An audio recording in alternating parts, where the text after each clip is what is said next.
Hola, muy buenas, queridos oyentes de Radio Nómada Berlín, al segundo programa de Cineforum Berlín. Tenemos aquí a nuestros colegas y tertulianos fichados a perpetuidad por ahora, Jorge Trujillo y Carlos Ibarra. Muy buenas. Hola, buenas. Muy buenas. En- Hoy vamos a hablar de muchas cosas, ¿verdad? Mm. Vamos a hablar de los cines berlineses, las salas especiales que hay por toda la ciudad. Vamos a hablar del Festival de Cine Colombiano. Vamos a hablar del director Fritz Lang, un director mítico e histórico en la historia del cine alemán. Y vamos a hablar de otras películas y otras cosas más. Bueno, vamos a empezar. Antes de nada, yo quiero que me deis el permiso, la patente para que pueda La re- venia. la venia, La para que venia. pueda darles a preguntarles algún tipo de cuestión personal. Y Uf, quiero empezar por Jorge. territorio caliente. Mm. Ujú. Zonas íntimas. Jorge, como la semana pasada nos contó, bueno, hace 2 semanas, bueno, escribe también crítica de cine y le encanta el cine, ha producido también un corto, pero tiene una faceta, o ha tenido una faceta activista política, ¿no? Ujú. ¿Cuándo empezó y dónde comenzó eso? Bueno, la tuve y la sigo teniendo.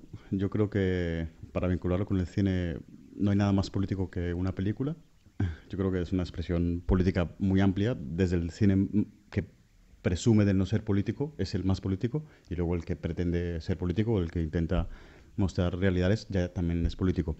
Mi faceta política fue en el bachillerato, cuando empecé con una cuestión de buscar como una identidad mía, empecé a interesarme por Colombia, por mi país de origen, y empecé, bueno, como no había estudiado evidentemente historia de Colombia, empecé a investigar por mí, a leer y demás, y como que me empecé a hacer preguntas de que por qué Colombia estaba como estaba, ¿no? O por qué me llegaba. Yo desde aquí veía una situación pues cruda, y a partir de ahí pues un montón de preguntas, y empecé a ir a actividades y más en Asturias, y acabé militando en un partido potente de izquierdas, en el Partido Comunista, Ujú. de los pueblos de España, en la juventud. Y pues empecé una formación marxista y un análisis bastante marxista de la realidad, hasta más o menos, digamos, el 15M, que fue como otro punto Un punto de de inflexión. inflexión, exacto, en el que dejé la militancia, digamos, tradicional del partido tradicional, y me involucré en más los movimientos de barrio que empezaron, que surgieron en Barcelona, la PA, a Parar Desahucios, las asambleas de los barrios, y acabé militando o participando en Barcelona en Comú, que es el movimiento de diferentes partidos que llevaron a Ada Colau a la alcaldía de Barcelona, y que esperamos que vuelva a conquistarla este mayo. Y bueno, ¿y esa afinidad hacia la política tiene algo que ver también con alguna raíz, alguna influencia familiar? No, ninguna. Yo siempre he dicho que a mí me encanta la serie Cuéntame, y yo soy Tony en Cuéntame, que es el primer hijo que pudo ir a la universidad, y por tanto, por situación concreta y contexto, se metió en política. Entonces, me siento como muy identificado con él, porque vi Cuéntame cuando bueno, empezó en el 2001, y lo he visto como una evolución también vinculada a mi familia. Y bueno, yo soy Tony. Entonces, no tengo ninguna raíz en mi familia. Nadie fue a la universidad, nadie acabó el instituto. Eh, y quizás por eso, pues, con las preguntas, yo al haber cubierto todo lo que mi familia anteriormente no pudo, yo empecé como ese siguiente escalón, ¿no? A cuestionarme de por qué las cosas pasaban, y a hacerme preguntas. Y en la universidad, en el bachillerato, empecé con las inquietudes, y ya cuando estaba en la universidad ya militaba firmemente en un partido, Es en un posible, es partido. posible que se deba también a una cuestión generacional y de acceso también a la educación. ¿Creéis que, Carlos, también, si quieres participar, creéis que también la universidad es es un lugar donde la juventud que puede acceder puede llegar a conseguir las herramientas para cuestionarse las cosas y llegar a forjar algún tipo de ideología, no solamente la familiar, sino un tipo de ideología personal, política? Eso se puede dar por la, no por la influencia, sino en la universidad en sí. ¿Qué pensáis? Bueno, obviamente la universidad debe ser el nido del que salgan todos los pajarillos que cambien el mundo. Y, y la educación pública tiene que ser el protonido en el que se vayan formando estos futuros estudiantes de universidad que den posibilidad de cambiar las cosas. Por eso es tan capital la universidad pública, que por ejemplo en España está en peligro desde hace tantos años. Y sin duda, bueno, ya en la antigua Grecia ya lo tenían cosas muy claras que hemos ido olvidando con el paso de los siglos y de las décadas. Pero sin duda no es que sea importante, yo creo que es el lugar más importante del que antes nacían las revoluciones y bueno, siguen naciendo, pero yo tengo la impresión que en menor medida, ¿no? Bueno, ahí, como estamos hablando de películas... Menos Podemos, que Podemos nació de una universidad. Exacto. Podemos nació en una universidad. Sí, los Literalmente, profesores. Sí. literalmente. Exactamente. Ya que estamos hablando de cine, en este contexto del que estamos hablando hay una escena bellísima que es de una película basada sobre un profesor en un pueblo gallego, Fernando Fernán Gómez. A ver, Oh, sí, claro, La lengua de las La mariposas. lengua de la mariposa. Maravillosa. Esa lucha por alfabetizar a los pobres, pero también darle un sentido crítico, con unos argumentos basados en la Institución Libre de Enseñanza de Francisco Giner de los Ríos, en el cual, pues bueno, los alumnos aprendían más que en un aula, aprendían la observación y la experiencia fuera también del aula, que era muy importante, porque el sistema educativo viene de un régimen militar, ¿no? O sea, el moderno que tenemos. Bueno, sigamos. Carlos, bueno, ¿quieres seguir comentando algo? No. Podemos mezclar. Sí, podemos. Un poco, claro. Y ya que estamos hablando de la lengua de las mariposas, que eso suena muy poético, aquí tenemos también a Carlos, que me contó en su día, y de hecho lo he visto en vivo, recitando. A él escribe poesía y prosa también. Uh-huh. ¿De dónde vino esa vocación? Pues me he dado cuenta hoy. Hoy, día 7 de marzo, una pregunta que yo mismo me he hecho muchas veces y gente me ha preguntado y no tenía claro yo mismo. Y he recordado que todo empezó por Marta. Marta lo inició todo. Marta fue una novia que yo tuve hace 11, 12 años, calculo. Y entonces yo estaba profundamente enamorado de Marta y le enviaba emails de amor maravillosos, que ella obviamente pues estaba encantadísima. Y aquello se fue desarrollando, ¿no? Todo lo que es la escritura y el léxico fue creciendo y como fui reordenando la estructura y demás. Y bueno, por ahí empezó. Y cuando llegué a Berlín, yo ya había empezado a escribir sobre películas y demás.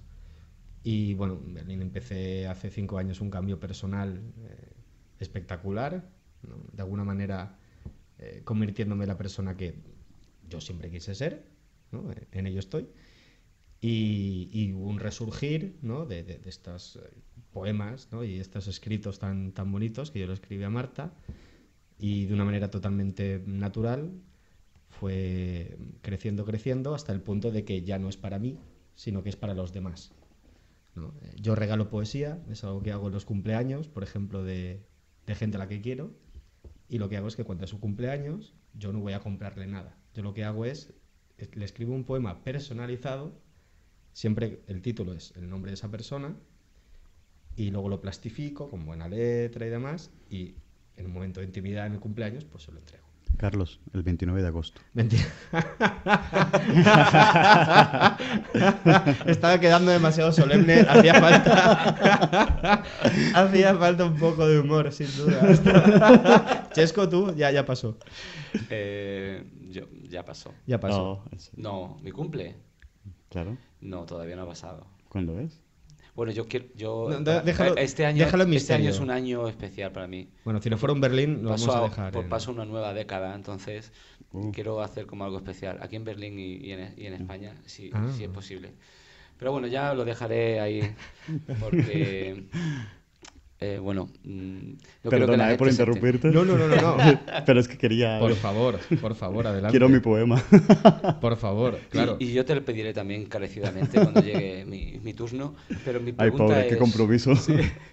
Mi pregunta es, ¿te has planteado o has publicado o te has planteado publicar? Sí que me lo he planteado, pero se me ha presentado la diatriba de dónde sacar tiempo para la poesía si no tengo apenas tiempo entre mi trabajo regular y el cine, ¿no? Supongo que cuando alguien desea algo con todo su corazón, saca el tiempo de una manera u otra, entonces imagino que tengo que encontrarlo. Pero bueno, igual que escribo sobre cine, no he encontrado la manera de escribir sobre poesía, pero sí que tengo en mente, y no puedo desvelar mucho, unir las dos cosas. Y Jorge, ¿tú escribes o nada? Poesía, cero. Yo escribo guiones, artículos, hago entrevistas. Pero te gusta la música y la poesía lírica, ¿no? El otro día te escuché cantando... ¿Cómo te encanta sacarme el tema? Letras Sí. en catalán y todo, de un Sí, cantante. sí. Un poco cursi. Bueno, no has escuchado las Hay letras. que poner de Es un moda poco- lo cursi, ¿no? Yo creo que sí, Exacto. hay que reivindicarlo, ¿por qué no? No, curiosamente porque en el bar donde hago unas horas a la semana me ha pillado este hombre poniendo música en catalán de un cantautor catalán que se llama Joan Dausà y que bueno, tiene letras pues romanticonas, así bonitas y la melodía a mí me parece fantástica y su voz es muy buena. Vale, Sí. si es que el romanticismo hay que ponerlo en alza otra vez, ¿no? O sea, toda esta época aquello de los chicos no lloran y las mujeres exacto. para arriba y los hombres por abajo, esto ya ha pasado, ¿no? O sea, vemos una época de mucha negatividad, que la gente habla siempre de problemas, hasta el punto de que la palabra problema ya no tiene significado, ¿no? Porque todo es un problema ya. Y eso es una tontería, como un piano. Con todo respeto a los pianos. Entonces, valores como el romanticismo, como la bonomía, preciosa palabra, por cierto, o sea, bonome, ¿no? Yo a tope con eso. Perdón, ahora hablando de esto, vinculándolo a la primera pregunta que me hiciste, no sé, se me ha venido a la cabeza es cierto que no tengo una raíz política por parte de mi familia, pero consultando todos esos valores y sentimientos, evidentemente los traigo de la solidaridad. Vengo de una familia bastante popular, bastante pobre en Colombia. Y esa solidaridad, ese amor por proteger o por cuidar a la gente o por compartir, quizás la parte política me viene de ahí, ¿no? De intentar, ¿sabes? Como ese amor, ese sentimiento de por los demás. Y claro, yo lo he llevado a la racionalidad política ya con mi formación marxista de por qué suceden estas cosas, pero en el fondo es amor, ¿no? Amor por la vida y por entender, solidaridad con los demás. Sí. Son detalles que nosotros, en mi caso también me ocurrió lo mismo, ¿no? Mi padre era carpintero y él militaba, era un aférrimo militante socialista, pero de la vieja guardia, ¿no? De la época de Franco, en la última época que incluso en la clandestinidad formó parte de la UGT y del PSOE. Pero mi padre, en cierto modo, sí me influyó. No en el sentido de, niño, tú tienes que ser socialista y léete esto y otro, porque mi padre no entendía de teoría. Él era un guerrillero, ¿no? Era de la calle, ¿no? Y lo único que yo pienso que fue muy influyente en mí fue las conversaciones que teníamos a mediodía. A mediodía en mi casa era peleas y hablar de política. Peleas y hablar de política. Peleas y hablar de política. Y entonces yo, desde pequeño, siempre he estado muy politizado y a mí siempre me ha llegado como una visión del mundo que después en cierta parte no compartía al 100% con mi padre, ¿no? Ujú. Pero sí tengo esa cosa. En tu caso, Porque pues eso sí. es lo que hay en España desde hace 5 o 7 años, ¿no? Peleas y discusiones políticas. ¿no? Sí, desde que se ha siempre. radicalizado la política en los últimos Yo años. pienso que Yo eso de las desde cosas siempre. que más agradezco de no vivir en España, sinceramente. De tanto pelearse por política. ¿verdad? Continuamente. O sea, es terrible. Y la gente hablar por hablar, ¿no? En el caso... Sí, porque al final no hay nuevas propuestas, ¿no? También hay que tener en cuenta que los medios de comunicación,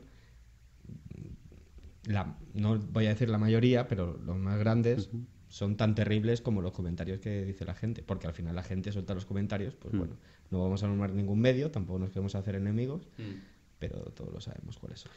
Bueno, vamos a empezar ya con la siguiente sección, porque nos hemos enrollado un poquillo hablando de nosotros, pero Sí. querido lector, no pasa nada. Así ya usted tiene más excusa para conocernos, no en persona, pero más en profundidad.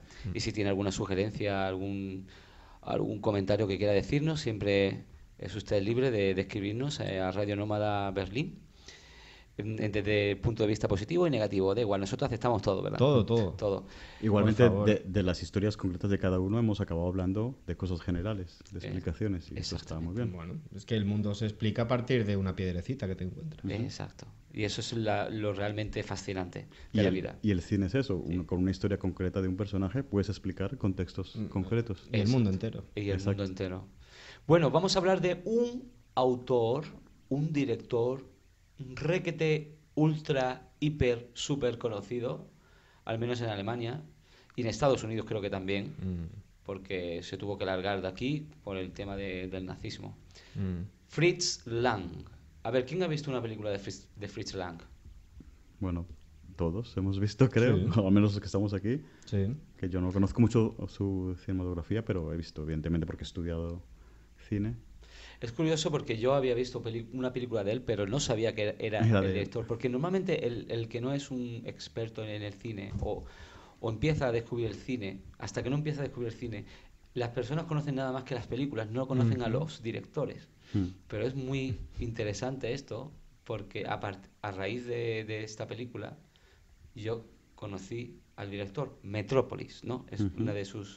Bueno, La más célebre. es su La más gran célebre, ¿no? película. ¿Pero qué más películas hizo Fritz Lang? Bueno, vamos a hablar de él. ¿Él de dónde era? ¿Era alemán o era medio alemán?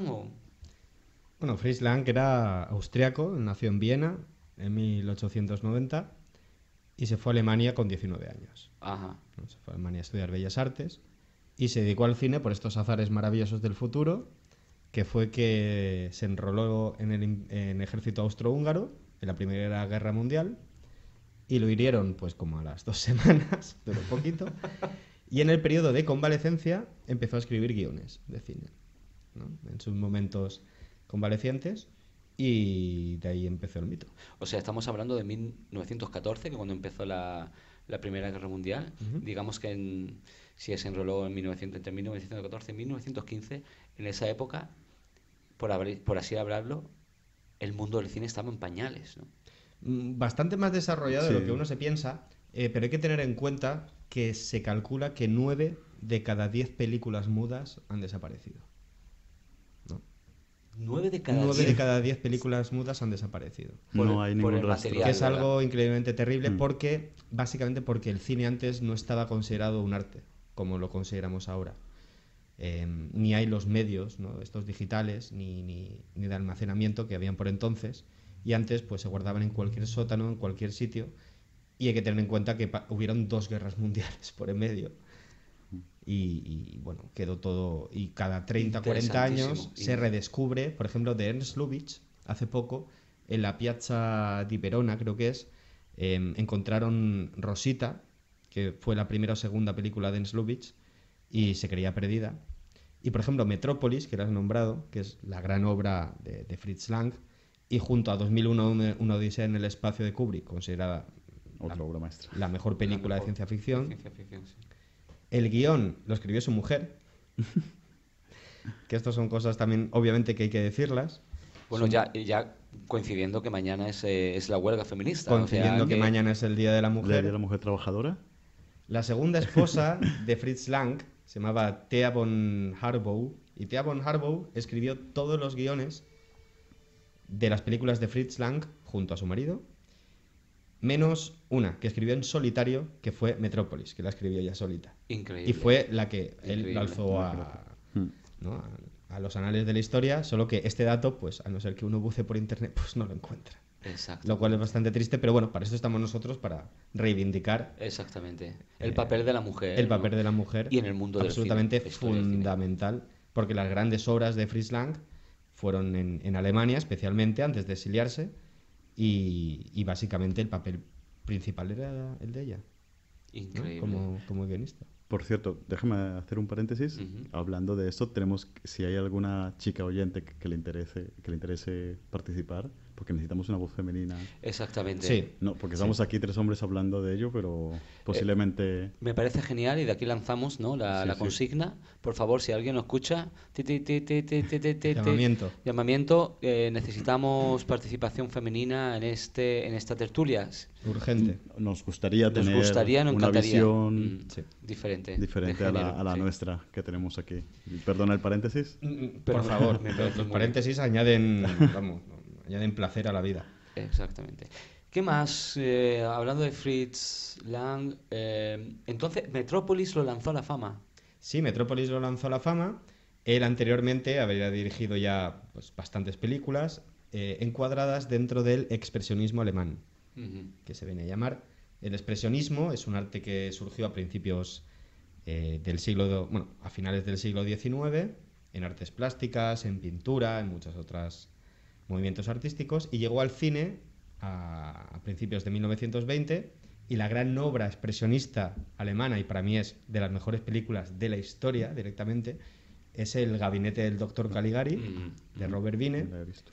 que en el Deutsche Kinemathek, que es el museo alemán de cine y televisión, ¿El Potsdamer Platz? en Potsdamer Platz, tenéis una sala dedicada exclusivamente para el Dr. Caligari, otra sala exclusivamente ¿Para Metrópolis? para decorados Ah, y En todo relación relacionado al Dr. Caligari. con Metrópolis. Ah, con Metrópolis. Una Ah. con Caligari, otra con Metrópolis, otra con Marlene Dietrich, con fotos de ella, con espejos que hacen juegos, con los vestidos más llamativos que llevó, ¿Dónde está eso? en Potsdamer Platz. Potsdamer Platz. Potsdamer Platz, quien nos esté oyendo y no esté muy ubicado en la ciudad, es uno de los corazones, ¿no? Ujú. Allí está, de hecho, allí está, o eso es Potsdam, donde estaba la fábrica de cine, ¿no? Lo que se llama los estudios grandes de Sí, Berlín. en estaban Babelsberg. Potsdam, en Babelsberg, exactamente. Babelsberg, está allí. efectivamente. Pero aquí estamos hablando de Potsdamer Platz. Sí, al Eso lado sí, del es otro Brandenburg. sitio, La que es el Brandenburg. Brandenburg, Sí, sí. Sin enrollarnos mucho con el señor Fritz Lang, que él tampoco le hubiera gustado demasiado, el expresionismo se caracterizaba, al contrario que el impresionismo, por mostrar las emociones, ¿no? Pero de una manera más subjetiva y deformando la realidad, ¿no? Porque ellos consideraban que la emoción es algo que tiene que transformar la realidad de una manera que solo pues, los sentimientos y las emociones pueden hacer. Y él le encantaban las aventuras. Hay dos películas que se llaman Los Nibelungos, que es espectacular. A quien le guste la mitología, los Nibelungos procede de un poema medieval del siglo XII, y cuentan que habían unos pequeños enanos que vivían bajo tierra y que se ganaban el sustento recogiendo minerales y piedras preciosas. El rey de los Nibelungos era un rey muy apuesto que vivía en su palacio y tenía un anillo, que era el anillo del poder, que era muy poderoso, pero también muy destructivo. No sé si esta historia os está sonando de algo. Hombre, por supuesto. Tolkien, El Señor de los Anillos, un claro Pues, ejemplo de todo el mundo la influencia. saca ideas, ¿no? Sí. de todo el mundo. Y el señor Fritz Lang pues, alcanzó su cumbre en 1927 con Metrópolis, que si quieres comentar un poco, Jorge, ya que tú también la has visto. Bueno, Metrópolis es, como has comentado, la primera, ¿no? de ciencia ficción. ¿Es considerada? Sí, prácticamente, sí. Que refleja una ciudad tan futurista que incluso a día de hoy sigue siendo impresionante, ¿no? Tal y como uno te la puedes imaginar. Bueno, la verdad que fue inspirada bastante en los rascacielos que ya estaban surgiendo en Nueva York, pero... Era 1927, claro. Claro, sí, bueno, luego el crack, bueno, sí, ya estaban pero creo que ya era súper antigua y muy visionaria, ¿no? Exacto. Pero yo creo que tú eres el que está analizando mucho mejor la obra. Yo te quiero hacer una pregunta, Jorge. Por Cuéntame. ejemplo, hay el personaje de esa mujer que se convierte en una especie de cyborg o de robots. Ay, María. El personaje María es lo más importante de Vale, Metrópolis. sí. ¿No te recuerda nada el traje que llevaba María al final? Un robotito No, del señor George Lucas. George Lucas. Ostras. R2D2. Es que yo no soy muy de Es de las Star Wars. guerras. Es clavadito. Es clavado, es ¿Sí? una copia. Sí. Pero en mujer. Pero bueno, sí, es el... Clavado en mujer. Todo, Es verdad. todo, Sí, todo sí. viene de algo. O sea, y más el cine estadounidense son muy buenos cogiendo ideas de otros Bueno, países, les de otros encanta. sitios y haciendo sus versiones y lo hacen oro. Hacen esas cosas, lo convierten en oro en Algunas. taquillazos. Hay ¿no? otras que... Hollywood creció importando talentos de todo el mundo, ¿no? Y aunque suene mal decirlo, la Primera Guerra Mundial le vino espectacular a Hollywood. Y la segunda. Bueno, Fritz, obviamente Y todas para recoger todos los talentos de toda Europa y, por ejemplo, Billy Wilder realmente es Billy Wilder. Él era austrohúngaro. Claro, Wilder. ¿No? Sí. Bueno, perdón, él era... sí, bueno, austriaco, sí. exactamente. Bueno, vamos a hablar... Carlos, sí. No, quiero cerrar simplemente con el señor Fritz Lang para comentar que Goebbels, el jefe de propaganda nazi, Ujú. en 1933, ya que era el director pues, de más renombre en toda Alemania y ya era conocido internacionalmente, se acercó al señor Fritz Lang y Goebbels le dijo que quería que dirigiese la UFA. UFA era los estudios cinematográficos de Berlín, de Alemania, que siguen existiendo, que por desgracia de hoy es solo televisión y de muy mala calidad. Pero por entonces hablamos de que Ernst Lubitsch, Robert Wiene, Erich von Stroheim, la propia Dietrich, Fritz Lang, los grandes del cine alemán, trabajaban para la UFA. Y esa misma noche que Goebbels le propuso hacer cine de propaganda nazi para ellos, se fue a París y de París se fue a Estados Unidos y no volvió hasta 35 años después para hacer unas últimas 3-4 películas y ya moriría. De hecho, bueno, estuvo en Alemania, rodeó y se volvió a Los Ángeles allá a morir. Y yo quería destacar, aparte de los Nibelungos, que la rodó antes de irse a Estados Unidos, quería reivindicar M, el vampiro del Düsseldorf, Exacto. que a algunas personas les sonarán. Sí. Va solo un pederasta. Basado en un pederasta, efectivamente, Peter Lorre, que también era... él era húngaro de ascendencia judía, entonces Peter Lorre, el protagonista de M, también tuvo que exiliarse. Tuvo un papel muy lindo en Casablanca, con Humphrey Bogart, Exacto, sí. por ejemplo, sí. ¿no? Y antes hemos mencionado El gabinete del doctor Caligari, la gran película expresionista por antonomasia.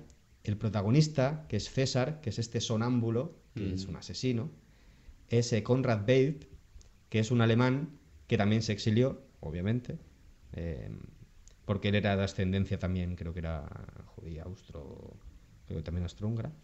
Y El vampiro de Düsseldorf es, si uno la ve, piensa en Hitchcock todo el tiempo. ¿No? Sí. O sea, estamos hablando de referencias, de influencias, y es lo que hace cuando uno ve el cine, ya se va dando cuenta de dónde vienen cada una de las influencias, que es muy interesante. Y la época de Estados Unidos, quiero decir solo 2 títulos, y con esto acabamos, que son películas excelentes, que es La mujer del cuadro, y la segunda, que es Perversidad, ¿no?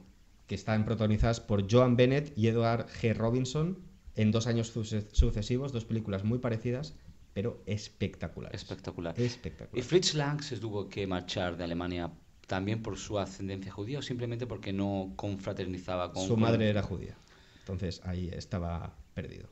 Es increíble, ¿no? Lo que tuvo que pasar allí, ¿no? También ideológicamente, ¿no? Era, evidentemente, por pertenecer al mundo de la cultura y por ser tan avanzado en muchas cosas, en todo lo que hacía, tuvo que exiliarse porque era demasiado progresista. Bueno, casi cualquier cosa al lado del nazismo era muy progresista, Era todo progresista. pero era muy... En esa sistemática o ese sistemático ataque hacia los judíos que comenzó ya en el año 33 cuando Hitler alcanza el poder y empieza ya a manipular las leyes. Es curioso porque yo pienso que la capa intelectual de origen judía premonizó y lo vio claramente lo que iba a ocurrir y se largó. Y es posible que los que se quedaran en Alemania fuesen quizá digamos, no una capa tan allegada a la cultura o ¿qué pensáis sobre eso? Porque eso me hace pensar. Yo también pienso que esas familias también llevaban generaciones viviendo allí y ellos se sentían alemanes. Y el hecho de irse sería como que, ¿cómo me voy a ir de mi país? ¿No? Eso sería. Pero bueno, eso es una pregunta que lanzamos al público, no hace falta que lo contestemos. Y vamos a cambiar de... Solo una cosa, sí. no te olvides que evidentemente la excusa fueron los judíos, pero también fueron gitanos, homosexuales, comunistas, Exactamente. Cierto. socialdemócratas, Y ya Cierto. en guerra ya incluso republicanos españoles. republicanos españoles. Que Cierto. Franco se lavó las manos y dijo los más de 1000 españoles o 2000, no sé cuántos fueron, en campos de concentraciones. Bueno, es que Europa Te lo abandonó dejo para España, ti. abandonó España porque era un nido de rojos. Claro. Pero yo estoy hablando ya cuando terminó la guerra civil, empezó la Segunda Guerra Mundial, los campos de concentraciones se llenaron de españoles. Sí. republicanos. Pero quiero decir, cuando se acabó la guerra mundial, Sí. Los republicanos españoles tenían la esperanza de que también se acabara. La triple alianza era los nazis y demás. Los aliados. Los aliados, sí, no me salía, perdónala. La triple alianza, eso parece una Alierte. asignatura de historia, ¿eh? Sí. Por favor. Una clase de historia, la Que no triple me sale. alianza. La entente, Exactamente, la triple alianza es Esa es la Primera Guerra Mundial, esa. El exactamente. saber Sí. no Bueno, puede los acabar. republicanos españoles tenían la esperanza de que cuando acabara la Segunda Guerra Mundial también fuera liberada España, pero Europa y Estados Unidos abandonó España. Respecto a eso, quiero dar solo un dato, ahora que has comentado que no solo ni mucho menos judíos, sino también gitanos, homosexuales y prácticamente casi toda la población. Casablanca, el mayor Strasse, si recordáis la película, que viene y todos le adoran la píldora, y es porque claro, pues viene el Tercer Reich, ¿no? Y todos adorándole. Está protagonizado por el Conrad Veidt, que él era homosexual, y con la llegada al poder de los nazis, pues entre su ascendencia judía y su homosexualidad, él como que lo tenía complicado, se fue a Estados Unidos, y creo que ha interpretado al nazi más maravilloso de toda la historia. Bueno, que haya un nazi maravilloso es complicado, pero en el cine hay veces que lo muestran, hay películas que muestran algún rango que tiendes un poco a decir, ay, pues, oye, pues este es incluso agradable, Te lo creo. ¿no? Podía haber matado a 3 y ha matado a 2, ¿no? Bueno, un poquito por ahí. Y entonces él hace un papel maravilloso, pero un hombre con muchísima sensibilidad, ¿no? Y si uno ve Casablanca, se fija en el mayor Strasse, es concepto antinazi. No es para nada agresivo, es como muy tranquilo, muy calmado. Y por abajo mete muchas pullas, mete mucha crítica, ¿no?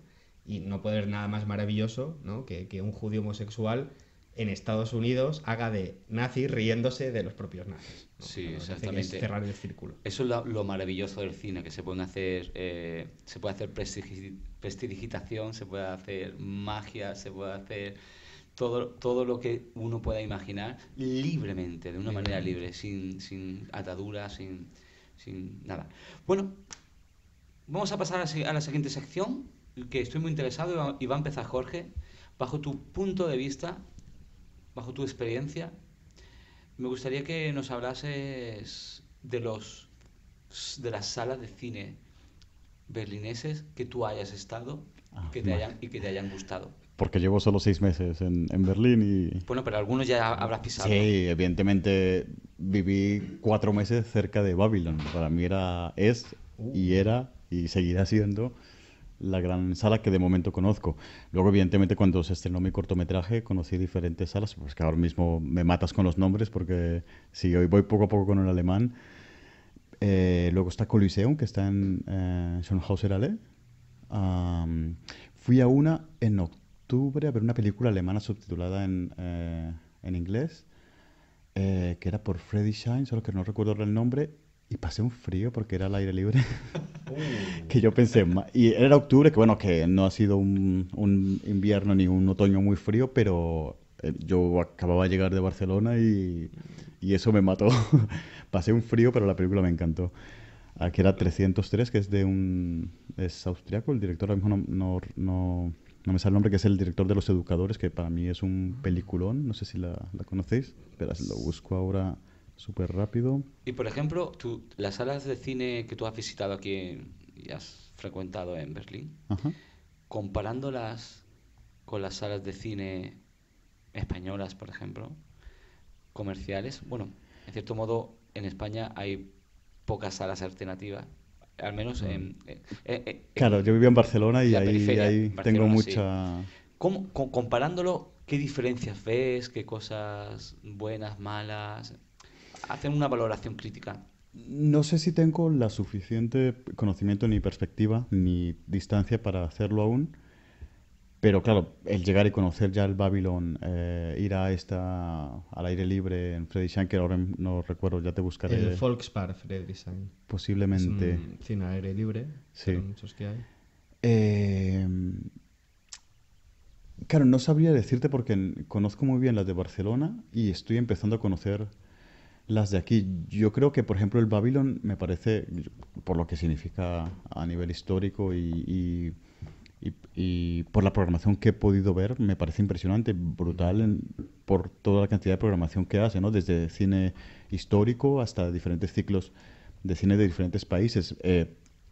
Fui al Laquino, que es un festival de cine latinoamericano, aunque están introduciendo también el cine español. Hice, bueno, también como una serie de... un reportaje sobre el festival y me quedé maravillado porque yo pensaba, ostras, voy a Berlín y no voy a poder ver nada que veía como lo veía en Barcelona de América Latina o de España. No veré, que me encanta el cine español y el cine latinoamericano, y no veré nada, pero sorprendentemente he llegado aquí y he conocido el Babylon y he dicho, wow. Latinoamericano que hay mucho más que en España. Sí. Mucho más. Español no, obviamente, aunque ya llega, pero latinoamericano. Bueno, claro, más. en Barcelona yo conozco mucho, hay muchos ciclos, muchos festivales también que traen películas latinoamericanas, entonces...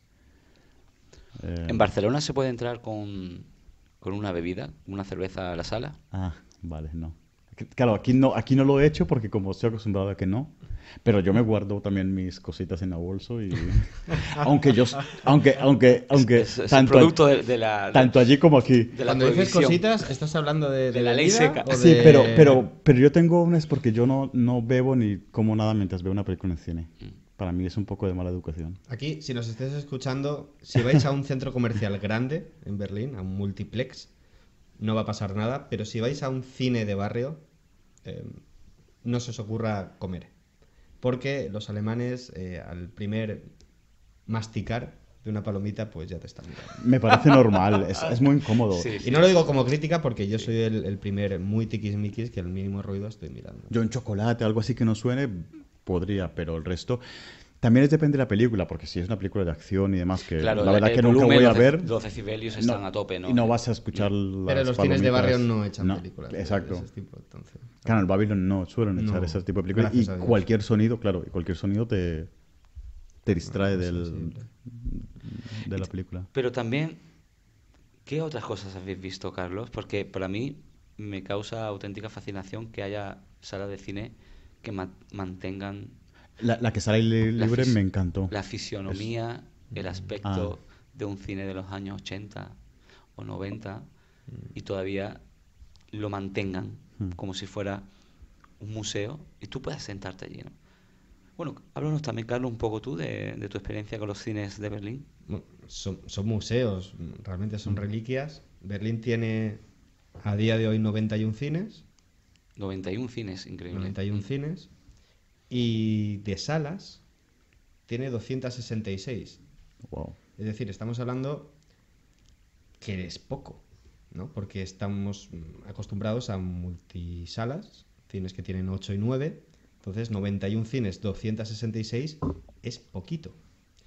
Por ejemplo, París, la otra cuna del cine, tiene 83 cines y 408 salas. Ujú. No, tiene casi el doble. Claro, habría que compararla por proporción o por tamaño por habitantes. Claro que Creo que París, 3 millones de París es habitantes hay mayor. pico de Berlín, ¿no? 3 y pico. Sí, 3,3 más Se o menos. podría, como con Madrid, más o menos comparar. Sí, por tamaño, sin contar el extrarradio, ¿no? Ujú. Madrid y Barcelona, pues supongo que andarán sobre los 3,5, entre 3,5 y 5, calculo. Barcelona quizás un poco menos, con Un poco área menos. metropolitana. O sea, si calculamos en Madrid con área metropolitana, ¿no? Pero... Yo estoy intentando comparar datos, pero claro, grandes ciudades de todo el mundo, es mucho tiempo. No claro. he encontrado una lista de la cantidad de cines que hay en las grandes ciudades, pero lo que, al menos con París, ¿no? Que sí que es, por ejemplo, que tiene muchísimos cines de barrio, de arte y sí. ensayo, pues Berlín tiene más. Y Berlín tiene uno de los cines más antiguos del mundo, que es el Lichtblick, no, el Kino Movimento. Ah, el movimiento allí está El hoy. Kino Sí. Movimento, que ¿Dónde está en Neukölln. Ah, en Neukölln, vale. Mm. Ah, vale, sí, en Hermannstraße. Hermannstraße. No. Sí, al lado de Está al lado de vale. Schönleinstraße. Platz, al lado de Vale, vale. Schönleinstraße. Schönleinstraße, la U8, la línea U8, y se inauguró en 1907. Wow. ¿Vale? Que Este es el más antiguo. es el más antiguo de toda Alemania, de los más antiguos del mundo. No el más antiguo del mundo, porque el más antiguo del mundo es el cine Eden, de un pueblecito que se llama La Clotet, en Francia, La Clotet. Increíble. que lo inauguraron los Lumière en 1899. Increíble. Ahí queda eso. Y a mí lo que me gusta de la diversidad de Berlín es las temáticas. Por ejemplo, tenemos el Xenon Kino, del barrio de Schöneberg, que es el barrio gay por antonomasia de Berlín, que hacen solo 2 películas al día y son siempre de temática LGTB, Increíble. por ejemplo. Y esto es algo maravilloso, ¿por qué? Porque estamos, desde hace pues ya 10, 15 años, algunos más, en un momento de mucha libertad, en un momento que cada vez en más países, por ejemplo, pues tenemos la ley de matrimonio homosexual, y llega un momento pues que claro, que el cine con total naturalidad va pudiendo pues mostrar temáticas LGTB sin miedo a que, bueno, unos cuantos palurdos pues que siguen habiendo, pero están todos en Twitter, con lo cual no hay ningún problema. Y es maravilloso. Yo, por ejemplo, vi hace ya algún tiempo Call Me By Your Name, Buah, que para mí es maravilloso. de lo mejor que se ha Que hecho se ha en hecho, 20 sí. años en el cine, que es una maravilla. Luego tenemos el Kino Cocodril, que solo pasan películas de Rusia y países del este. Wow. Fascinante. Porque este Claro, cine abrió No lo conocía. en la esto. época de la antigua Unión Soviética. El cajero es ruso, todos los que te atienden son rusos. Wow. El ticket Son está, rusos. El ticket está todo en ruso y es pues películas de Estonia, de Polonia, Wow. de ¿Subtituladas en alemán? Polonia. Sí. ¿Dónde está Cocodril? El Kino Cocodril está en Prenzlauer Berg, al norte de la ciudad. Tenemos que ir Está en mi barrio. a visitar porque a mí me fascina el cine de la Europa del Este, es increíble. Es un campo, por culpa de la Guerra Fría, ¿no? Es un campo que Sin desconocido para la gente del oeste, pero es tremendamente fascinante. Y luego el de los más pequeños, que es el Lichtblick Kino, que tiene 32 asientos. Y la programación es de cortos, documentales, ciclos alternativos. Hubo uno sobre el régimen franquista, documentales y películas hechas durante el régimen franquista, Wow. unas joyas que yo no sé de dónde lo habrán sacado esta gente. Y tiene una tradición, que es otra cosa que es una maravilla, el Lichtblick Kino de Prenzlauer Berg desde hace 30 años, todos los sábados a medianoche, programa en Casablanca. Todos los sábados. Desde hace 30 años, todos los sábados a medianoche, a las 12, madrugada del sábado al domingo, Casablanca, versión original. Ellos mismos se consideraban el más pequeño de toda Alemania, pero no es así porque el Beware o Bewagre Laden Kino, conocido como Laden Kino, de Friedrichshain, tiene 3 salas y una tiene 30 asientos. Oh. Es más Dos menos. es más pequeñita. Y los cines, estos cines alternativos, estos nombres que estoy nombrando, pues oscilan entre los 5 y los 7 euros. ¿No? Que es algo hipotéticamente factiblemente barato, ¿no? muy, muy barato. Y estamos hablando de películas, por ser alternativos, no estamos hablando de películas, no lo sé, que no alcancen un gran margen de población. Son películas que tienen muchas, una narrativa no súper comercial, pero suficientemente comercial para que guste a un público amplio. O sea, no estamos aquí hablando de presupuestos de 14 euros. Yo ahora pienso, por ejemplo, en Barcelona, es que, bueno, en España se han cerrado un montón de cines clásicos y antiguos. En Barcelona, La culpa la tiene Sylvester Stallone, tío. bueno, yo diría que un poco sí, el que sean solo... Y que no podía con sus piernas, ¿no? Que no podía con sus piernas, fíjate a dónde ha llegado. Sí, sí.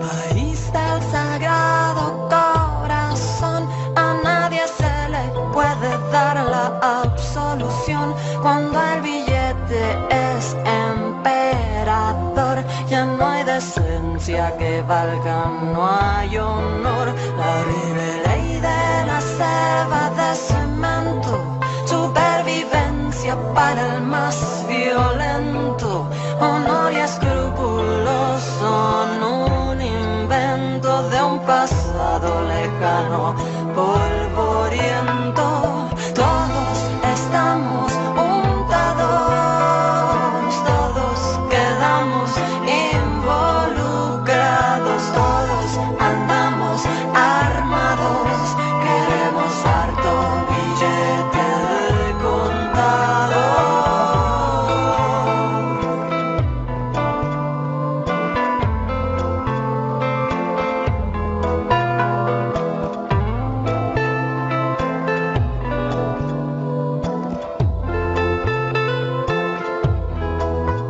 Aquí no quedan inocentes, todos aquí somos delincuentes. Los hay de muchos pelambres y colores, de cuello blanco, esos son los peores. Aquí política es sinónimo de robo, millonarios, sueldos y papayas de oro, animal social como los leones. Es la presa, riqueza, somos depredadores. Todos estamos juntados, todos quedamos involucrados, todos andamos armados, queremos harto billete de contado. Todos estamos juntados, todos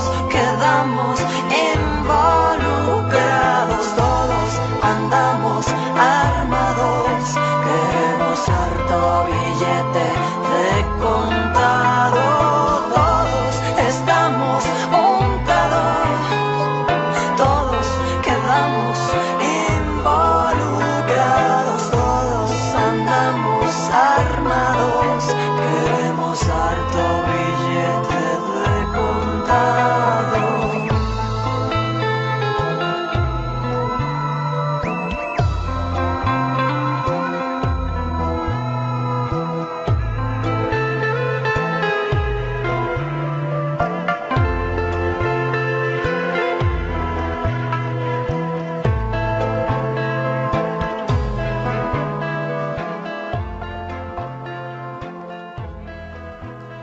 Bueno, estamos aquí otra vez después de la pausa y me gustaría preguntarte, Jorge, ¿por qué has elegido este tema, untados de los aterciopelados?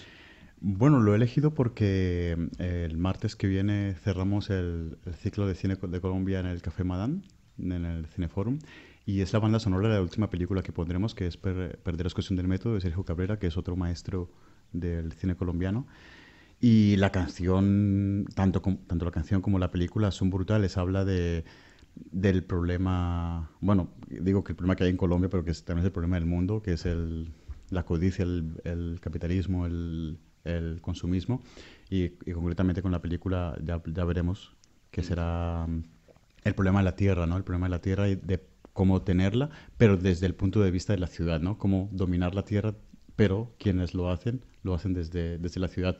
Y yo os invito a que vengáis al Café Madame el martes a las 7, que será el cierre del ciclo, y vendrá otros ciclos más. Otros ciclos interesantes. Exacto. Bueno, ya que estamos aquí, Carlos, Jorge, síguenos hablando de el festival de Cine Sí. Colombiano de Berlín. ¿Es la primera edición o la segunda? Es la quinta. La Es la quinta quinta edición edición. del Panorama Colombia-Berlín, que, bueno, que tal y como hemos hablado, intentaremos recomendar actividades así a los oyentes que se hagan en Berlín. Y es un festival que yo tampoco conocía, que me enteré de repente en Facebook. Y la verdad que la programación promete. Ayer fue como una especie de preview, de primer aperitivo porque empieza la semana que viene, que es del día 14 al 17. Y ayer vimos dos películas, obras maestras de Ciro Guerra, que uno es El abrazo de la serpiente y la otra Pájaros de verano, que hay muchas cosas interesantes, ¿no? De esas dos películas a nivel histórico, a nivel cultural, a nivel de toda la riqueza que existe en un país como Colombia, de las culturas indígenas y del peso que tiene el colonialismo, incluso 500 años después de lo que sucedió, cómo ese peso colonial sigue siendo tan potente, ¿no? Me encantó muchísimo y me sorprendió también porque como crecí en España y en España se ve muy poco, o al menos lo reflejan muy poco los medios de comunicación o el cine, la riqueza cultural de España, lingüística y demás. Casi todos, no sé si empezará a cambiar, pero bueno, es todo como muy de Castilla todo, ¿no? Muy de castellano. Muy castellano, sí. Sí. Cierto. Y claro, ayer ya en El abrazo de la serpiente o en Pájaros de verano, el ver rasgos indígenas, que también en Colombia está muy excluido porque en las televisiones siempre es el modelo europeo, el modelo norteamericano de las actrices, actores, de los presentadores de televisión y demás, y el escuchar idiomas, porque hay cientos de idiomas en Colombia que son de culturas indígenas muy minoritarias porque se han exterminado. Culturas originarias, ¿no? Sí, nativas, que han aguantado todo el exterminio, ¿no? Durante siglos y siglos. Y escuchar el lengua de los guayú con Pájaros de verano, que es una cultura indígena que vive en el norte de Colombia, en La Guajira. Y la película cuenta, hablo sobre todo de esta última, ¿no? Que es la de Pájaros de verano, cuenta cómo se introdujo el narcotráfico en esta zona y cómo entró de una forma muy bestial a romper toda la tradición, como un capitalismo feroz entró en Colombia a través evidentemente de las políticas neoliberales y económicas que han habido en Colombia, pero también este punto salvaje y criminal que acabó convirtiéndose en una mafia y que introdujo no solo beneficio económico, sino una guerra y unos valores de codicia, de venganza, de muerte, de sangre, y como incluso los valores espirituales que hubo concretamente en esta cultura, en los guayú, los valores espirituales y ancestrales que tenían, el narcotráfico evidentemente fue y lo corruptó, Corruptible. Influyente. Sí, lo corrompió. Corrompió sí, la... hasta la o palabra lo no. Sí, corruptible. Sí, que... Parecía que estamos cantando, ¿no? Hablado, corro.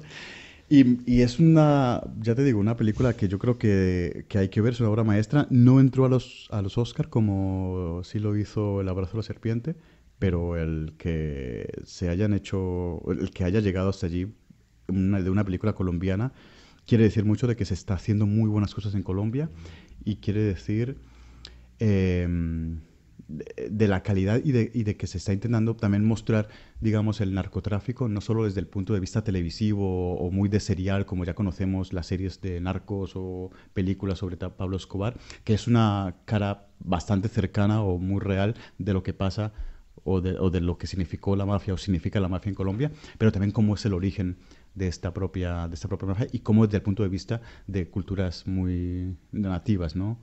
Bueno, y hay también un gran aporte técnico, ¿no? En el tema del abrazo de la serpiente, por ejemplo, que está grabado en blanco y negro en la selva.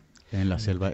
Normalmente las películas en blanco y negro se graban en lugares más simétricos, ¿no? Como ciudades o lugares abiertos, pero en una selva es un desafío. Es un desafío. Y es espectacular. Es espectacular, es una cosa que además yo la vi en Barcelona Y cuando el cura que se encontraron en medio de la película hablaba en catalán, bueno, los catalanes que estaban conmigo y lo mismo estaban alucinando.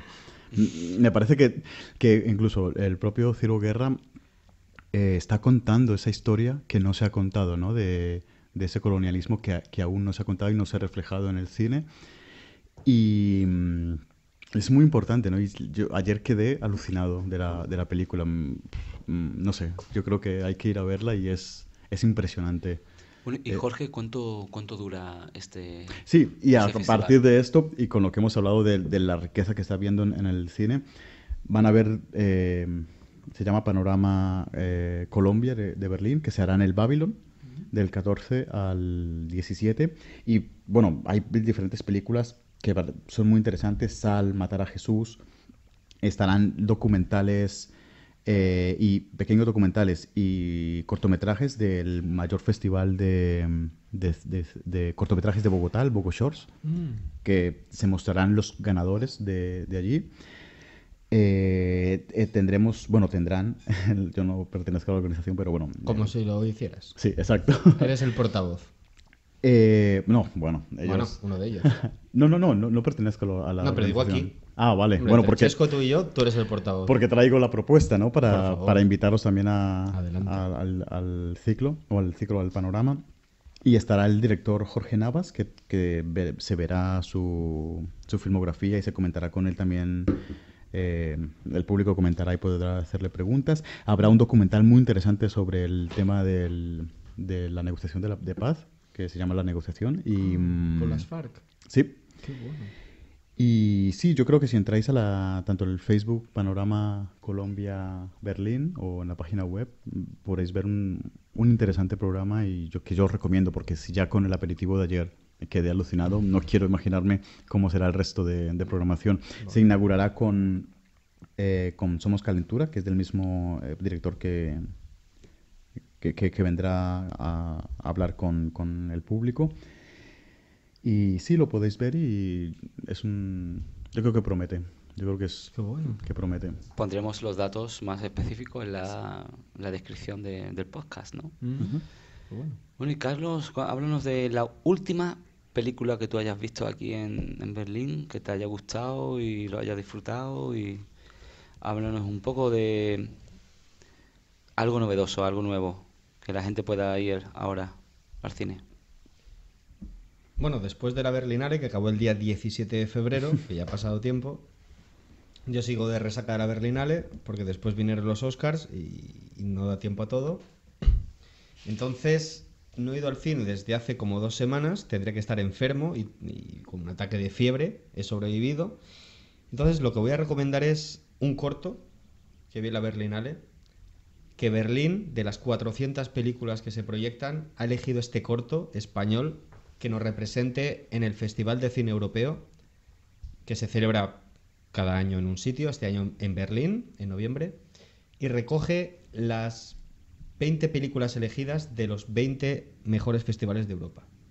Y de estas 400, la señorita Irene Moray, que es directora del corto Suc de Síndria, que en catalán, en español significa jugo de sandía. Sí.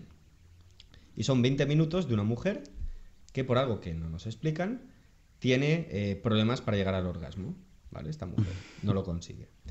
Y es muy intimista, las escenas de cama, preciosas, muy, muy bonita, todo elegido al detalle, cada cortina, cada camiseta, todo. Y luego hay escenas de exterior en la naturaleza maravillosas, en las que ella se encuentra a sus anchas, ¿no? Ella se encuentra, al estar con la naturaleza, como capaz, ¿no? de realmente llegar al orgasmo, pero al estar en la cama, este lugar en que se supone que tienes que hacerlo, está como coartada.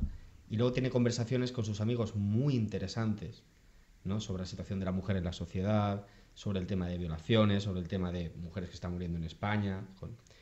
Pero sobre todo es este punto de vista tan amoroso. O sea, la película son 20 minutos que transmite un amor increíble. Y aprovecho para hacerme publicidad, la entrevista que le hice a Irene Moray, dentro de 2-3 días en culturalresona.es, la podéis ver. Uh-huh.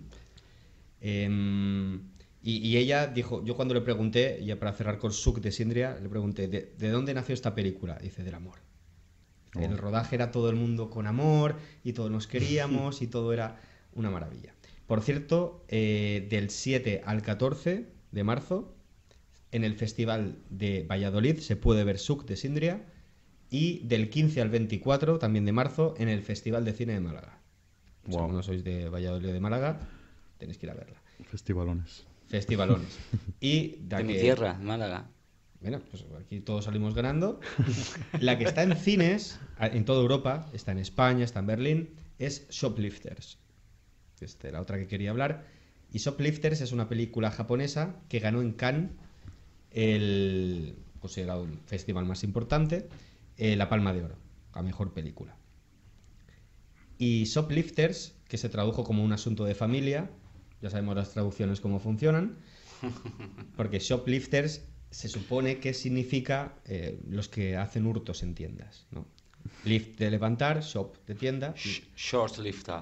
Shorts es otra cosa, Short. los shorts. Pero bueno, en verano iban a veces con shorts. Pero sí. ¿Short o shot? Shop.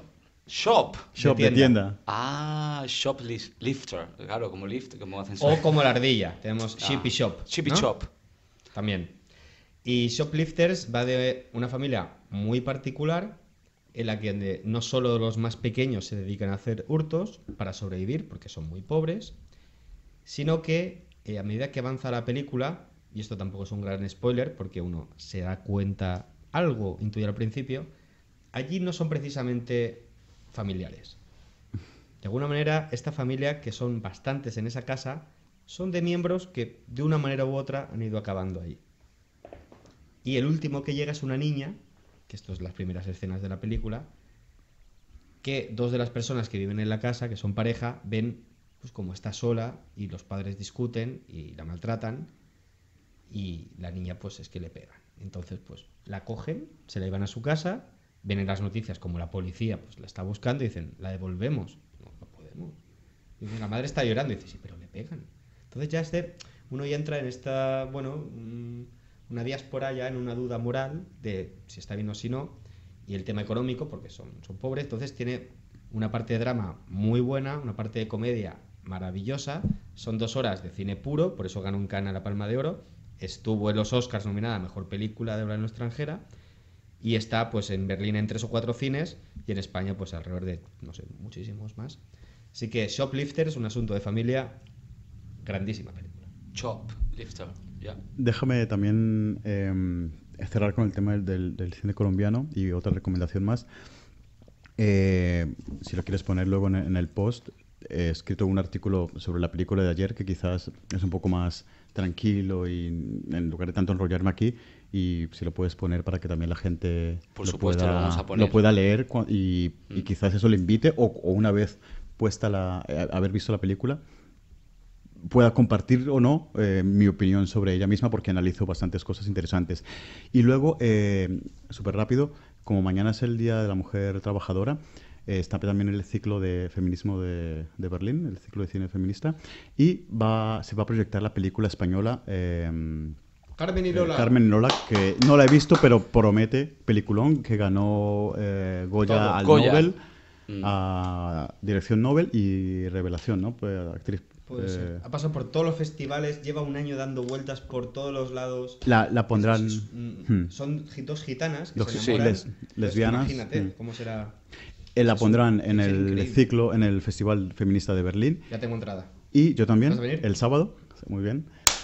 Y la pondrán también con colaboración del Instituto Cervantes en Noicon, si no me equivoco. Que ya lo podéis buscar en el... Ah, el Instituto Cervantes. qué Sí, bueno. lo podéis buscar en el...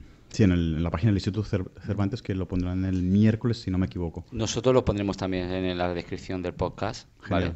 Sí, luego te pasamos toda la información. Y el 13 de marzo, no, eso es el Noyes Off. El Noyes Off, en colaboración con el Cervantes. Ah, exacto. El cine de Me refiero a Noicon. este, sí. Ah, vale, porque es que también Me refiero la a este. proyectan otro día. Ah, sí. De hecho, es el sábado que voy a ir a verla. Pero es el ciclo feminista. El sábado es el ciclo feminista, Sí. el Festival de Cine Feminista. El de este sábado, el de pasado mañana. Ah, claro. Que es al que tú vas a ir y yo iré Sí. también. Ah, pero es que aparte el miércoles también era El programa. miércoles es con el Cervantes, con el Cervantes. en el Neukölln, que no recuerdo el nombre del cine. Yo tengo una Estos pregunta. nombres aún en alemán. Tengo una Me pregunta, matan. tengo una pregunta sobre esta película que has comentado, Carmen Nola. Carmen y Lola. ¿Cómo la comunidad feminista gitana, cómo la ha aceptado? ¿Sabéis? ¿Tenéis alguna noticia? Mal. ¿Mal? Mal.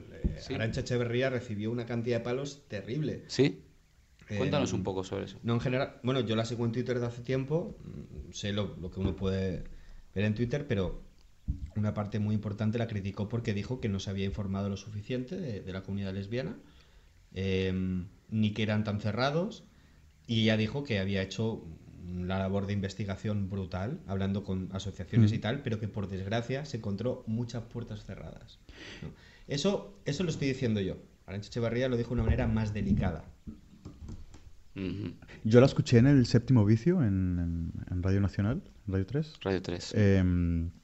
Y ella hablaba justamente de eso, ¿no? De las críticas que tenía, pero también de que ella se introdujo mucho en la comunidad gitana para poder contar esa historia intentarlo, aunque ella sea paya, desde el punto de vista gitano, ¿no? Porque se rodeó evidentemente de la comunidad gitana en el contexto en el donde grabó la película. Pero no sé, habría que verla. Yo, como no la he visto, yo posiblemente sea un peliculón, por No, como parece. seguro. Y el sábado, a partir del sábado, pues a ver qué tal. Yo no la he visto y tengo muchísimas ganas de ir a verla. Yo pienso que deberíamos de tener también en cuenta la crítica del mundo, Habría que verla y después mirar las del pueblo críticas. gitano, de la gente gitana. Exacto. La porque- crítica será grande, la película seguro, Sí.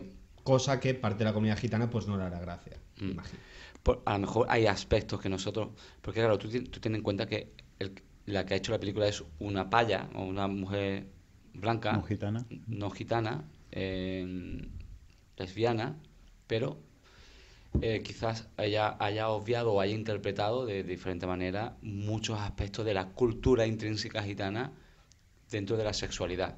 O sea, porque eso es un trabajo, para hacer una película así, esta mujer se ha tenido que meter en un trabajo antropológico, ¿eh? Claro. Incluso, ¿no? O sea, antropológico, de comparativo, y de construcción a veces, ¿no? Yo pienso que un director de cine a veces se tiene que deconstruir, quitarse todos esos prejuicios, esas costras que nosotros no han inculcado, ¿no? Y a partir de entonces, a partir de lo cual se puede llegar a una meta o a un entendimiento, Un pero acercamiento de un lo acercamiento. que pretendías.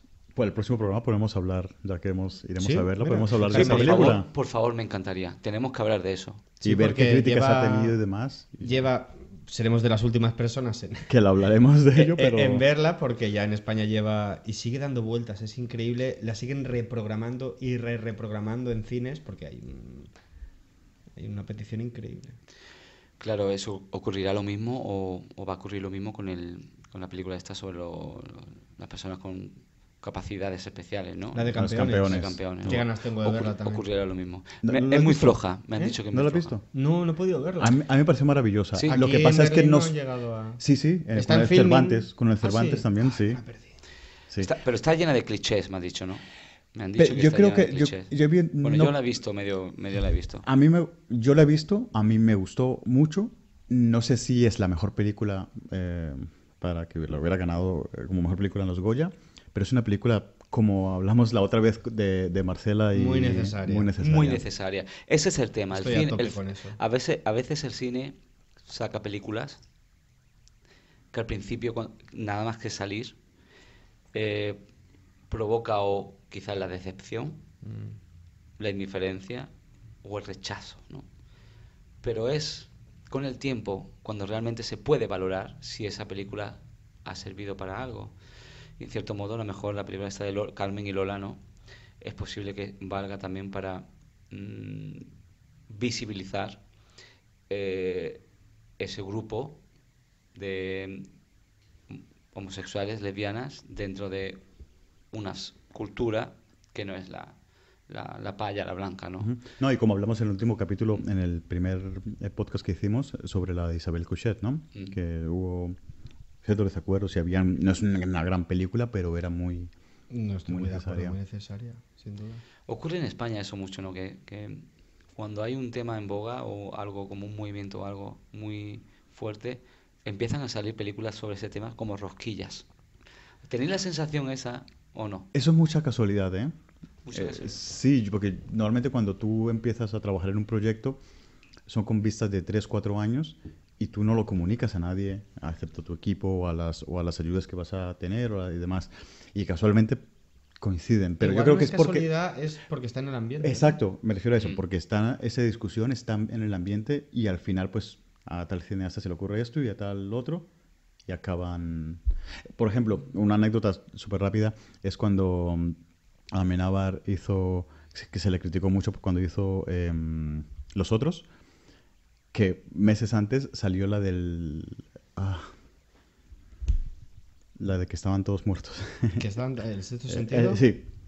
Y que, claro, en Bueno, los otros también estaban todos muertos. Yo creo que se puede hacer spoiler porque ya hace más de 10 años. Sí, ha prescrito ya. Sí, exacto. El spoiler prescribe. Llega un Y se le preguntó, Si no, haberos dado prisa antes. exacto, se le preguntó que si había copiado a esta película y dijo, no, es que pues dio la casualidad y a veces se ocurren esas casualidades y a veces es porque se reproduce en la discusión que hay en general. Bueno, es como el polen, ¿no? O sea, está Exacto. en el ambiente y que agarra una alergia uno en China y otro en Kuala Exacto. Lumpur. Pues Yo pienso que también esas alergias, ¿no? que se contraen también tienen mucho que ver con el oportunismo.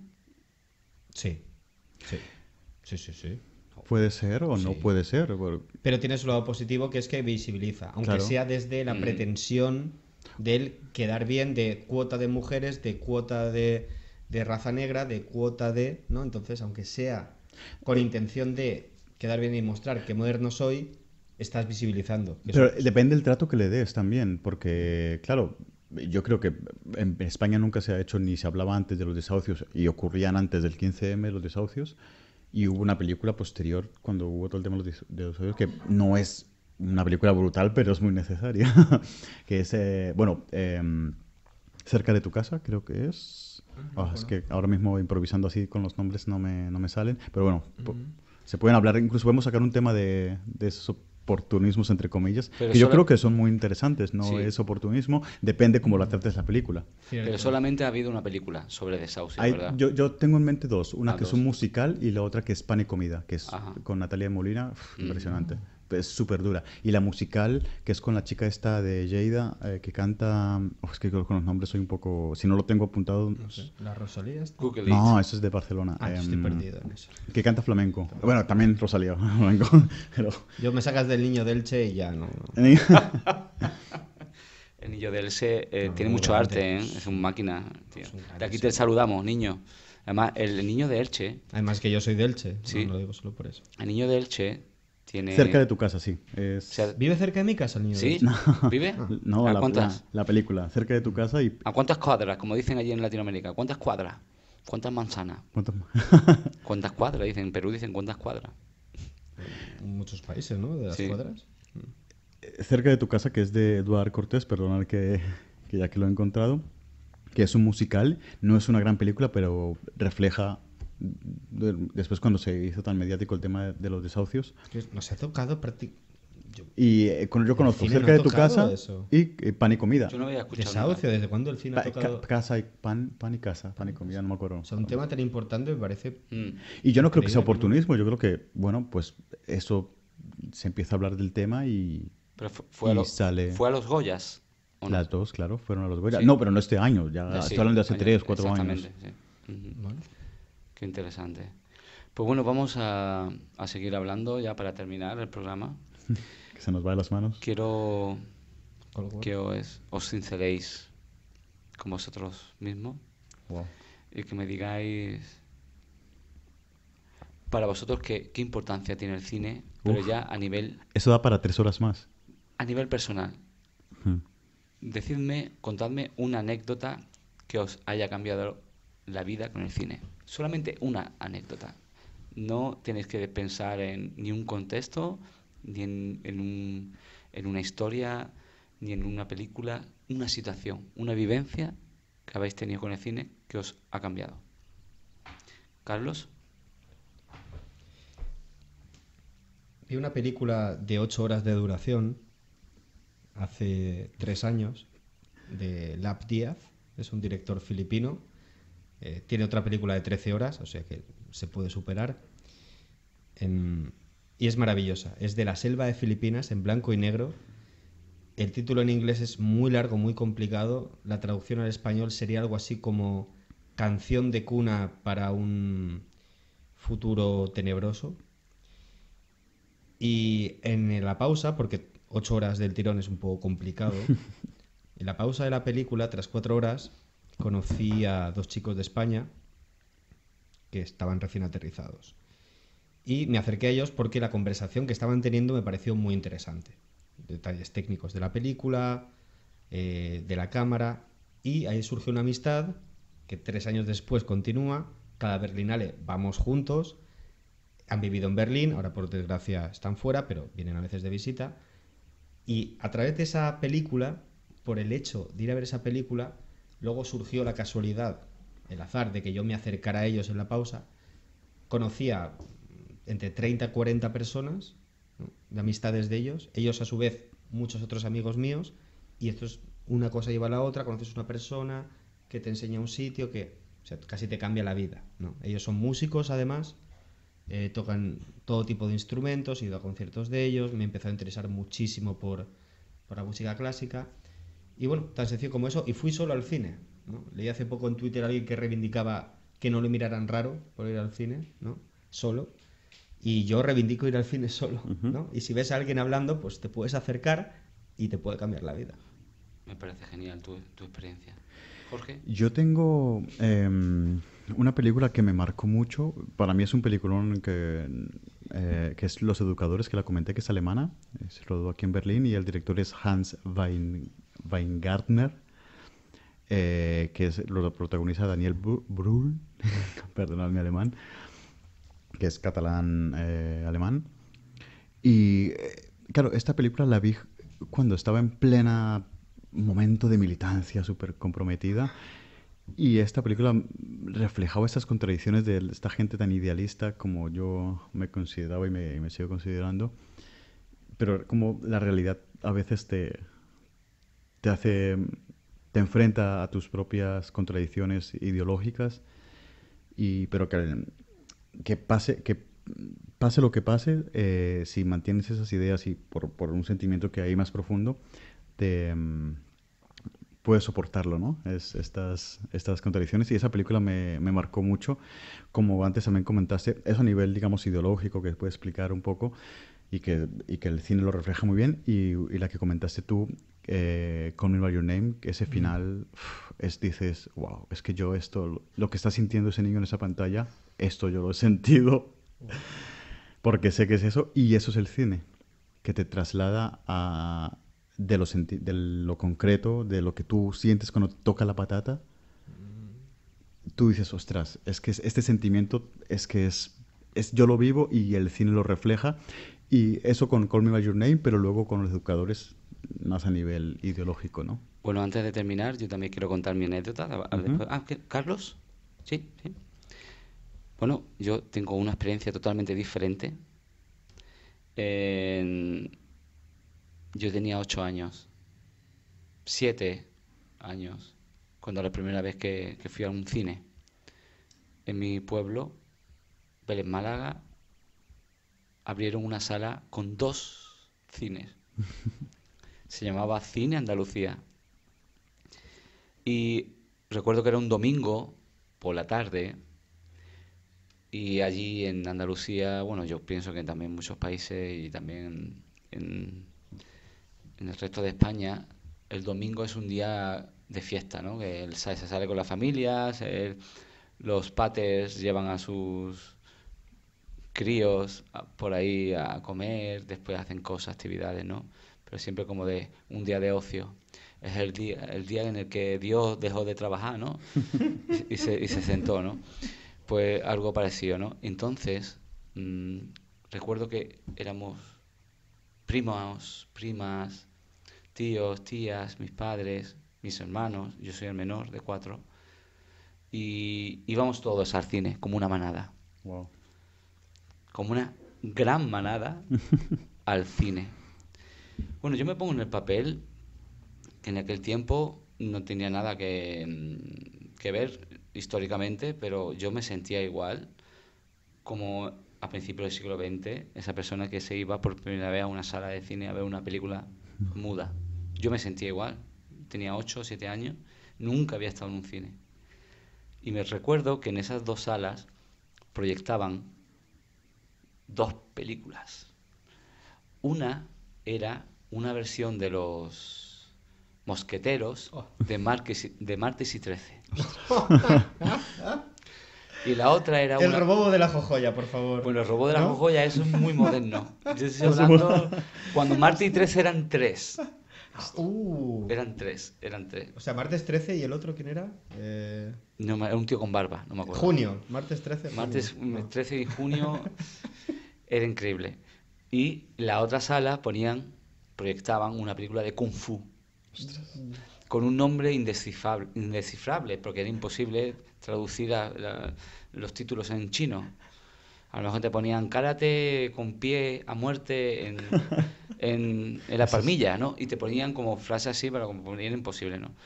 Y me acuerdo que todo el mundo, era un domingo lleno, el cine estaba lleno, todo el mundo fue a ver Martes y 13. Y mi tío me convenció para ir a ver la película de Kung Fu. Éramos como 4 personas en la sala viendo la película de Kung Fu, mientras la de Martes y 13 estaba llena. Y recuerdo que fue tan impactante ver el cine de Hong Kong, que ahora después con la retrospectiva del tiempo supe que es de Hong Kong, un tipo de cine de Kung Fu muy realizado, que las películas de acción de Hollywood actualmente tienen influencia y copian los planos y las técnicas del cine de Hong Kong, de Kung Fu. Me pareció tan tremendamente impactante que yo todavía recuerdo, con 7 o 8 años, recuerdo esos cates, esos puñetazos, esos revuelos que al fin y al cabo después me recordaban mucho a las bailarinas de flamenco, ¿no? Esos ajes que hacen así, pa, pa, pa, pa, pa, y hacen con el pelo, pa, pa, y esos movimientos bruscos, igual que una película de Kung Fu. Es un baile también, es el un Kung Fu, baile. de alguna manera, ¿no? El Kung Fu es un baile, El exactamente. Kung Fu es un baile. Bueno, Carlos, ¿quieres despedirte con algo? Yo quería despedirme y cerrar el programa. Es cariñoso y es cineasta. A diferencia de Chesco, ni una rasta. De piel amplia y sonrisa morena. Voy terminando, acaba la escena. Mitad de España y mitad de Colombia. Querido Jorge, eres la monda. Ostras. Aún no es 29 de agosto, pero muchísimas gracias. Ostras, Un qué aplauso. bonito. Sí. Con la pupila en el recuerdo, de si te he visto aún me acuerdo. De ojos que brillan por Lorca, me tiembla el pulso en la aorta. Sangre de amor que cabe en un cesto. Menudo artista, querido Chesco.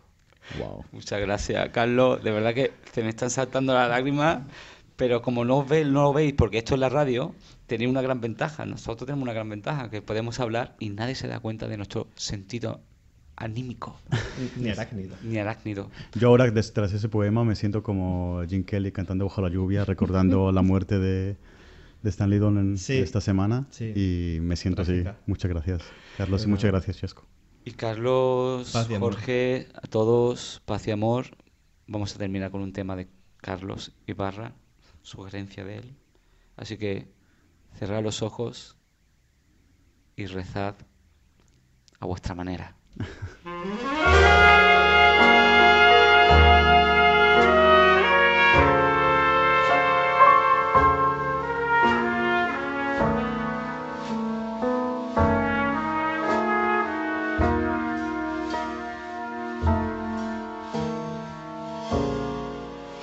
Dwa serduszka, 4 oczy, ojojoj,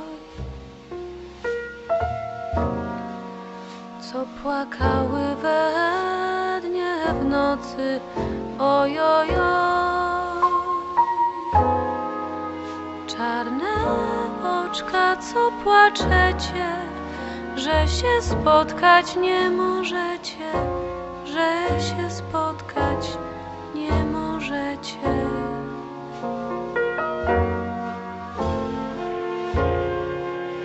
Kiedy chłopiec chory miły, oj, oj, oj. I któż by miał tyle siły, oj, oj, oj. Kamienne by serce było, żeby chłopca nie lubiło, żeby chłopca nie lubiło.